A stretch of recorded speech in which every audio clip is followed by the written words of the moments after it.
تا حالا از خودتون پرسیدین چی میشه که یه داستان دیگه فقط یه داستان نیست و تبدیل به یه افسانه میشه؟ امروز میخوایم با هم شیرجه بزنیم تو دل یکی از مهمترین آثار ادبیات ماجراجویی، رمان فوق‌العاده او.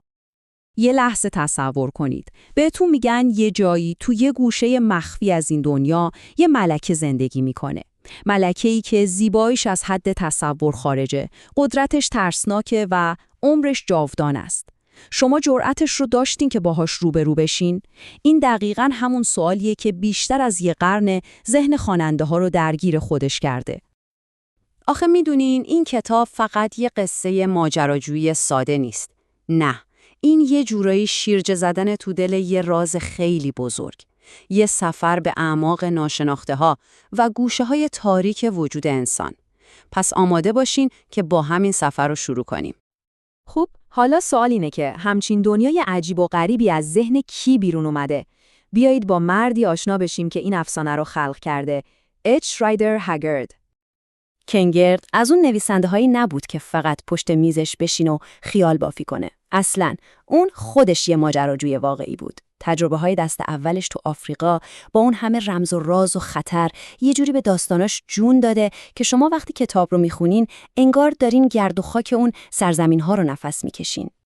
پس ببینید داستان از اواخر قرن 19 شروع میشه که هگارد کل آفریقا رو زیر پا میذاره و تجربه جمع میکنه. بعد تو سال 1887 کتاب او رو منتشر میکنه و بوم، یه پدیده ادبی به وجود میاد. و تأثیر این کتاب تا قرن 20 و حتی همین امروز هم ادامه داره.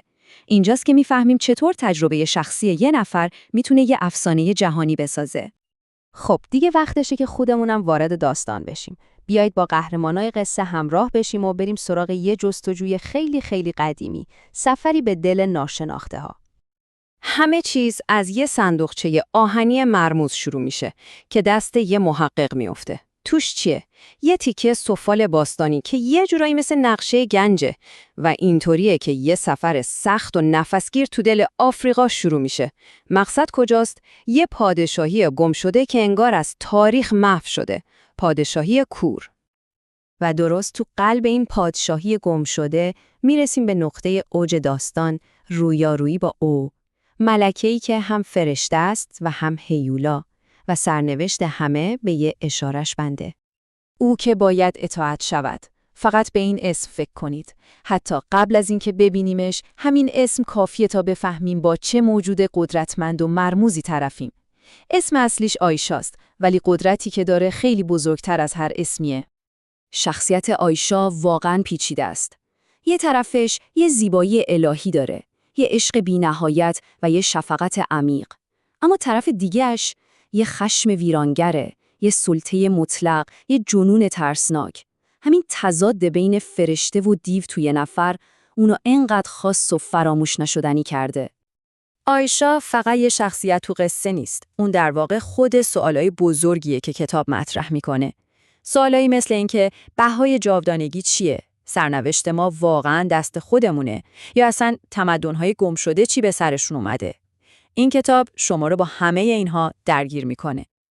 خب، یه همچین داستانی با این همه عمق معلومه که تأثیر خیلی بزرگی هم داشته. ولی سوال اصلی اینه: چرا بعد از این همه سال او هنوز هم انقدر مهمه؟ فقط به این عدد نگاه کنید. بیشتر از 100 میلیون نسخه فروش در کل دنیا. این یعنی چی؟ یعنی این داستان تونسته قلب و ذهن میلیون‌ها آدم رو تسخیر کنه. 100 میلیون؟ واقعا فوق‌العاده است. تأثیرش فقط رو خواننده‌ها نبوده. او یه جورایی سنگبنای کل ژانر فانتزی مدرنه. نویسنده‌های بزرگی مثل تولکین، خالق ارباب حلقه‌ها، یا CS لوئیس، خالق نارنیا، ازش الهام گرفتن. شخصیت آیشا خودش یه الگو تو ادبیات شد. و اصلا کل این ایده دنیای گم شده که تو ایندیانا جونز و امثالش می‌بینیم از همین کتاب شروع شد. و میرسیم به پایان داستان که خب میتونم بگم یکی از شوکه کننده ترین پایان بندی‌ها تو کل تاریخ ادبیاته. و نه، قرار نیست اینجا براتون تعریفش کنم. لذت کشف کردن این پایان جایزه خودتونه که تا اینجا با ما همراه بودین. در نهایت کتاب شما رو با یه سوال بزرگ تنها میذاره. یه سوال که شاید جوابش برای هر کسی فرق کنه.